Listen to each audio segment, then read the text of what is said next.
Isn't that obvious? Isn't it obvious what the game is that the mind is playing? Every mind basically thinks that every other mind is deluded, with the exception of itself, which it thinks is the absolute truth or the absolute perspective. So people will readily agree that, oh, there's all these deluded people in the world, but of course, my perspective can't be deluded.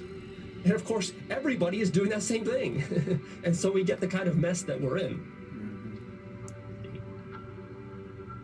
So one of the most important things that I try to teach with my work, my entire life's work is grounded in this, is to try to avoid that pitfall yourself. To try to do the exact opposite of what everybody else is doing in society. Yeah, which baby. is to stop defending your perspective. Yeah, baby.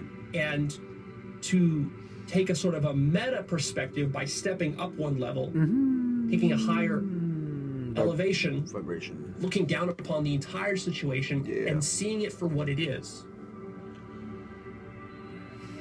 which is a game of the mind, of defending its own perspective. I mean, look, everywhere you look on YouTube, you see people debating other people about differences in perspective. Everywhere you see on cable news, it's people arguing with other people, defending their perspectives, and unable and unwilling. It's like they're deliberately unwilling to be able to look at the world from somebody else's perspective. Have you noticed that? Why does that happen? Why is it such a common phenomenon?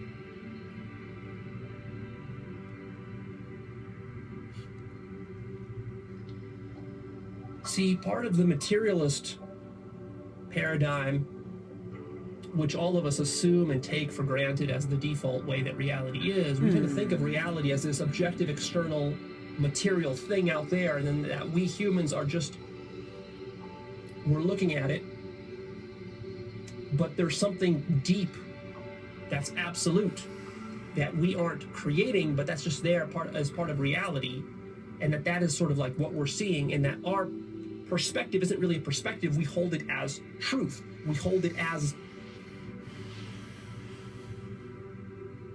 something deeper than just a perspective. And it never occurs to us, what if reality itself is nothing but perspective? What if there's nothing but our own perspectives on reality? That's an interesting meta-perspective. But see, most people are so stuck in their perspective that just to get them to consider the possibility that there is no reality underneath your perspective, there is only differences in perspective, and that in the end, all perspectives are, in a sense, equally valid, or just one way of accessing reality, and that there is no reality underneath or behind the particular way in which you're accessing it.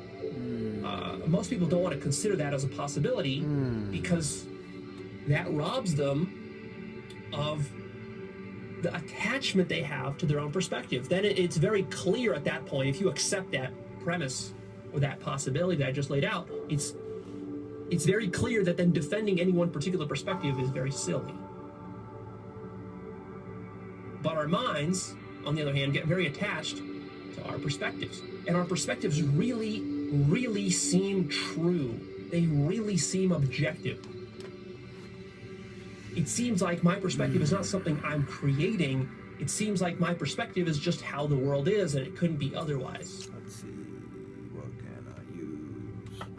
So one of the things I try to push you to do, which makes this work different than many other things that you encounter in society, than many other intellectual works, is that few other intellectual works explicitly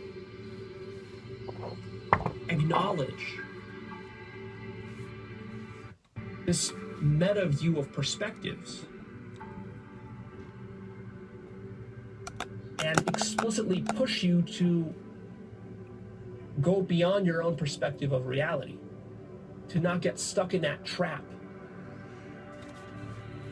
most of what you encounter in society, in the intellectual marketplace, is you encounter various people pushing their own perspectives because they think that they're true. Right. And this has been happening through all of human history. And yet what we see, if we look far enough back into history, we see how absurd many of these different perspectives were at the time, how wrong they were, how diluted they were, how partial they were, and so on. And yet, at that time, people treated these perspectives as absolute truth. There was a time where the majority of people on this planet had the perspective that the planet is flat, and it's at the center of the universe, and it's not in motion. The planet is not spinning, it's not moving, it's completely stationary. And now we look at that and we laugh, how silly they are. What do you think? But this should sow a very deep doubt in your mind, because if millions and billions of people could have been deceived in such a way about such a fundamental thing, just as little as 500 years or 1,000 years ago, then what makes us so confident that we're not committing the same kind of epistemic mistakes today? See, my entire life's work is informed by this possibility. Very early on in my teenage years, I just noticed that people were disagreeing with each other about different perspectives. And I noticed that I too disagreed with these people, and that of course I had my own perspective. But then it made me wonder, but how can I be so sure that my perspective is the right? Why am I defending my own perspective as vehemently as I am? And then that got me to start to question, like, well, how do I really know anything at all? That gets you into some deep waters of epistemology. And I spent some number of years being very skeptical, mostly skeptical of my own ideas. And as I questioned my own ideas, I realized that really there was no foundation to my own ideas and to my own perspectives and beliefs. And then that is what led me to ultimately reaching this point of a profound relativity, a profound appreciation of relativity, which then opened up my mind to be able to explore reality in radical new ways that most human beings are unable to do because they're stuck in their own perspective. And this has been, if there has been any magic formula in my life and in my work, this is it. Amen, brother. This is one of my biggest magic tricks. It's nice. It works really well. Is the ability to recognize that my own mind It's magic. Bullshitting me, and that I can't take it too seriously. Right. And once you see this, it completely changes your whole orientation to society, to mankind, to belief systems, to ideologies, to science, to religion, to spirituality. And it opens up radical new possibilities that most people could never pursue because they're stuck in their own perspective, defending their own perspective. But see, in order to go in this direction, problem, in that you have to be willing to endure the sting and the emotional discomfort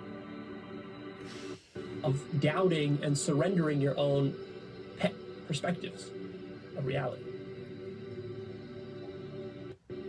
All the stuff you've been taught, all the stuff that's intuitive and obvious to you, all the stuff that seems self-evident, all the stuff your religion taught you, that your teachers and professors taught you, that you read in books, that your parents taught you, as part of the background assumptions of your entire culture, all that needs to be questioned. That's very uncomfortable. It needs to be erased. And it's not immediately obvious what you would gain from doing such a thing. Because at first it seems like just abstract philosophy. Doesn't seem like it's going to really get you huge success or earn you a bunch of money or get you a bunch of hot girls or something like that. So why would you do it? Oh, happiness. Well, for me, the motivation was just pure understanding, a desire to understand what's really going on for its own sake. Not to get something out of it, but just to understand for the sake of understanding.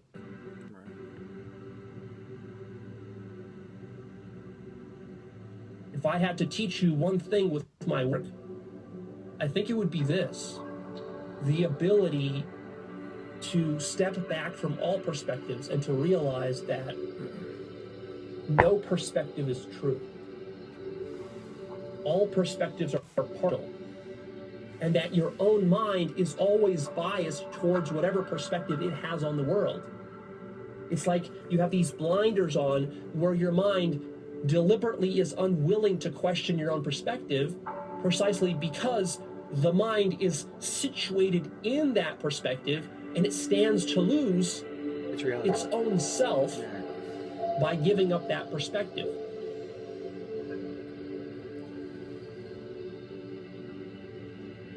And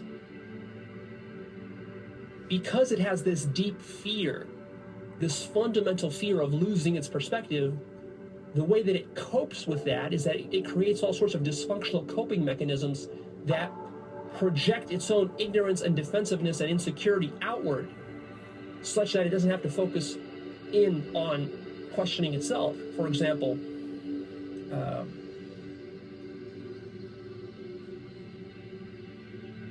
mechanisms like debating, arguing with others, getting angry at others, judging others for how stupid they are,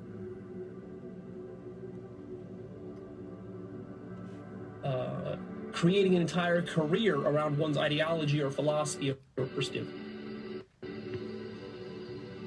writing books about it, starting YouTube channels about it, defending it, using logic and reason to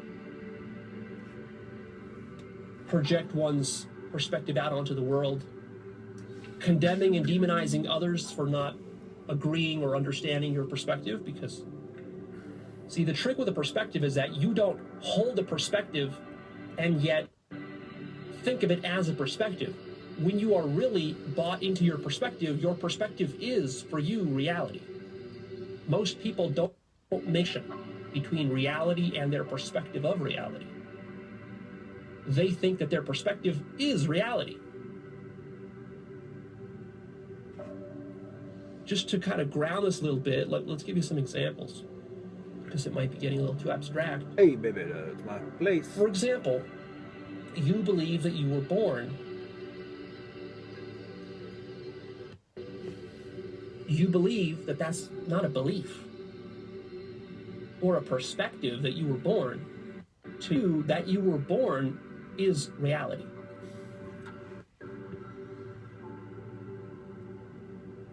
It's not like, oh, well, yeah, I was born. Well, that's one perspective. And then so there's some other perspective that's alternative to that. No, there's no such possibility space in your mind. That is part of your perspective. Is your perspective is such that your perspective is that you were born, and your perspective is that there is no perspective about this. It's just reality, and there's no possible alternative.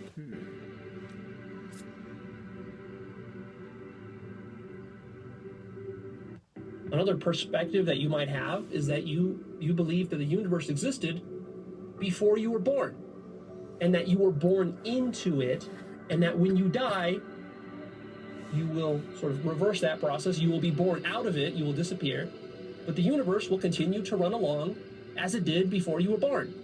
Your ancestors will continue to live on, your children and their children and so forth, and mankind, it'll all continue, just like it did before you were born. Now again, this is not held as a perspective. This is